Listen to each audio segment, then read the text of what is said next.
En el pueblo envuelto en niebla de Eldridge, enclavado en lo profundo del campo inglés durante el turbulento año de 1275, bajo el reinado del rey Eduardo I, Elías sostenía su arco desgastado, con la flecha colocada y tensada, mientras se deslizaba por los densos bordes del bosque. El aire estaba impregnado con el olor a musgo y la inminente lluvia, sus botas hundiéndose en la tierra cubierta de hojas. No estaba tras los ciervos esta noche, era una búsqueda frenética de su hija adolescente desaparecida, Mira, que se había alejado recogiendo hierbas más temprano ese día.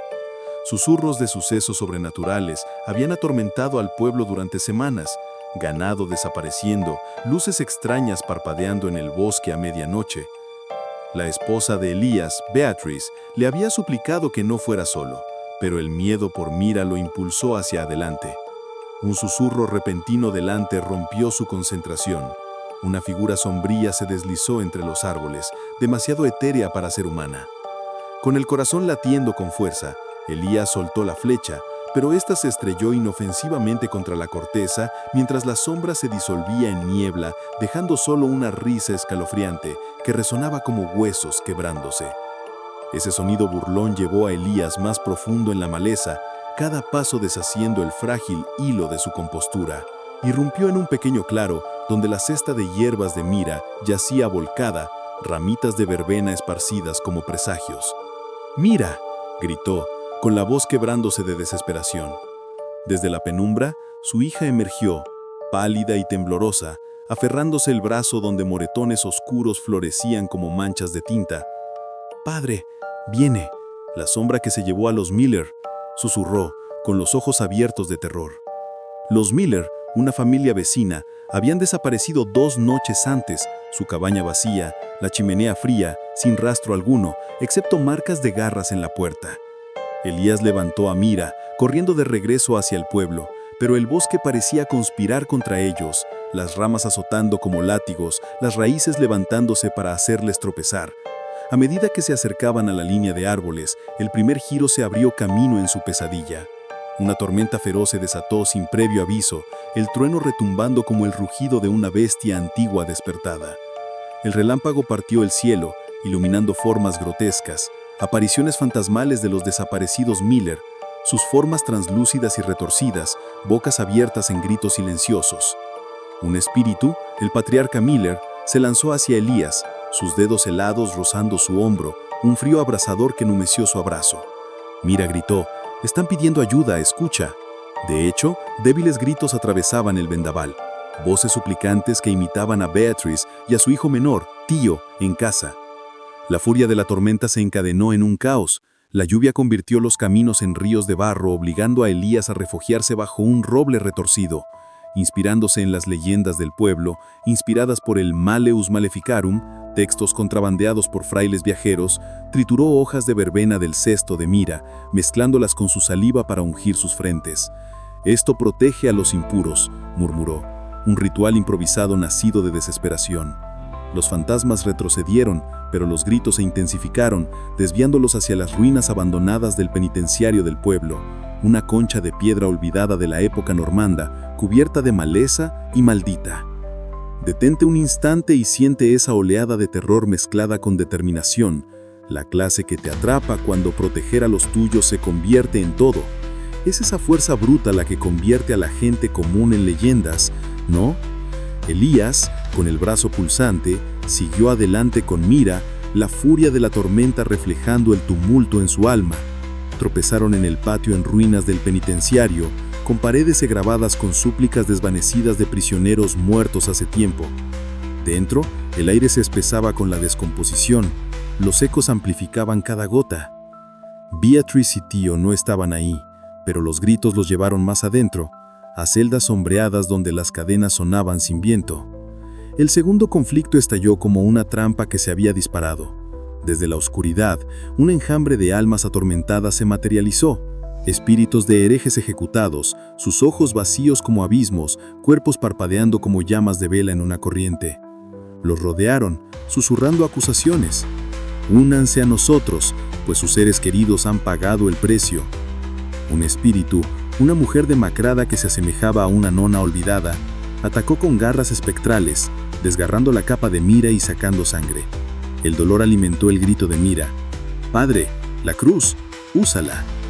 Elías atentó la pequeña cruz de madera que colgaba de su cuello, un regalo del padre del pueblo, el padre Godwin. Lo empujó hacia adelante, recitando fragmentos de oraciones que había escuchado en misas secretas, la fe de Inglaterra aún enterañada con restos paganos.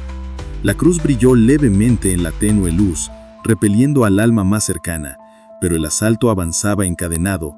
Los espíritus se fusionaron en una masa retorcida, bloqueando la salida. En ese momento de asedio, la supervivencia dependía de la unidad. Elías acercó a Mira, protegiéndola como dictaban los instintos, y retrocedieron hacia una celda en la esquina. Vio un frasco oxidado entre los escombros, quizás agua bendita dejada por un confesor que ya no estaba. Lo roció salvajemente y chisporrotó contra los espíritus, provocando aullidos que sacudían las piedras.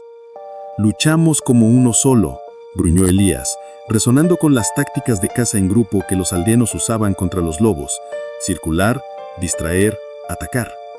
Aunque eran solo dos, se movían en tándem. Mira se lanzaba a arrojar escombros mientras Elías blandía su arco como un bastón. La distracción funcionó.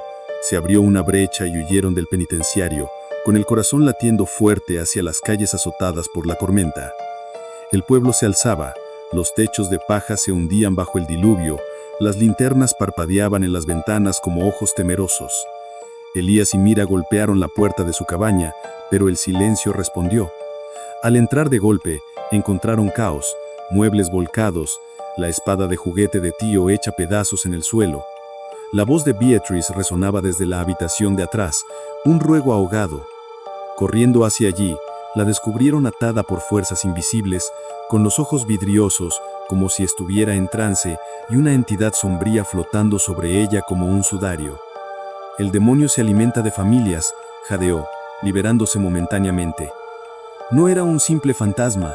Las leyendas hablaban de la maldición de un obispo de las cruzadas, un alma condenada por traicionar a su rebaño, manifestándose como un demonio de sombra que devoraba linajes enteros, dejando a los pueblos abandonados. Mientras la familia se reunía en terror, el tercer giro descendió con precisión venenosa. Gritos estallaron desde afuera, llantos de ayuda de los aldeanos, pero retorcidos en una burla demoníaca. El demonio de sombra se reveló por completo, una forma colosal de oscuridad giratoria, con los rasgos descompuestos del obispo Harlan, ejecutado por brujería un siglo antes. Se filtraba a través de las grietas en las paredes, tentáculos latigando, envolviendo la pierna de tío y arrastrándolo hacia la hoguera. El trueno retumbó, sacudiendo las vigas, como si los mismos cielos alimentasen a la bestia. La familia de Elías se acurrucó, pero el asalto del demonio se intensificó, rompiendo ventanas con ráfagas de viento fétido. Siente el peso de ese lazo familiar apretándose como un lazo de esperanza en medio de la desesperación. Imagina proteger a tus seres queridos con nada más que voluntad y susurros de fe. Es esa fuerza inquebrantable la que a menudo inclina la balanza en las historias de supervivencia. Elías, con el brazo pulsante, siguió adelante con Mira, la furia de la tormenta reflejando el tumulto en su alma. Tropezaron en el patio de la penitenciaria, con paredes grabadas con súplicas desvanecidas de prisioneros muertos hace tiempo. Dentro, el aire se espesaba con la descomposición, los ecos amplificaban cada gota. Beatrice y tío no estaban ahí, pero los gritos los llevaron más adentro, a celdas sombreadas donde las cadenas sonaban sin viento. El segundo conflicto estalló como una trampa que se había disparado. Desde la oscuridad, un enjambre de almas atormentadas se materializó, espíritus de herejes ejecutados, sus ojos vacíos como abismos, cuerpos parpadeando como llamas de vela en una corriente. Los rodearon, susurrando acusaciones: «Únanse a nosotros, pues sus seres queridos han pagado el precio». Un espíritu, una mujer demacrada que se asemejaba a una nona olvidada, atacó con garras espectrales, desgarrando la capa de Mira y sacando sangre. El dolor alimentó el grito de Mira: «Padre, la cruz, úsala». Elías atentó la pequeña cruz de madera que colgaba de su cuello, un regalo del padre del pueblo, el padre Godwin. Lo empujó hacia adelante, recitando fragmentos de oraciones que había escuchado en misas secretas, la fe de Inglaterra aún enterañada con restos paganos. La cruz brilló levemente en la tenue luz, repeliendo al alma más cercana, Pero el asalto avanzaba encadenado. Los espíritus se fusionaron en una masa retorcida, bloqueando la salida. En ese momento de asedio, la supervivencia dependía de la unidad. Elías acercó a Mira, protegiéndola como dictaban los instintos, y retrocedieron hacia una celda en la esquina. Vio un frasco oxidado entre los escombros, quizás agua bendita dejada por un confesor que ya no estaba. Lo roció salvajemente y chisporroteó contra los espíritus, provocando aullidos que sacudían las piedras. «Luchamos como uno solo», gruñó Elías, resonando con las tácticas de caza en grupo que los aldeanos usaban contra los lobos: circular, distraer, atacar. Aunque eran solo dos, se movían en tándem. Mira se lanzaba a arrojar escombros mientras Elías blandía su arco como un bastón. La distracción funcionó. Se abrió una brecha y huyeron del penitenciario, con el corazón latiendo fuerte.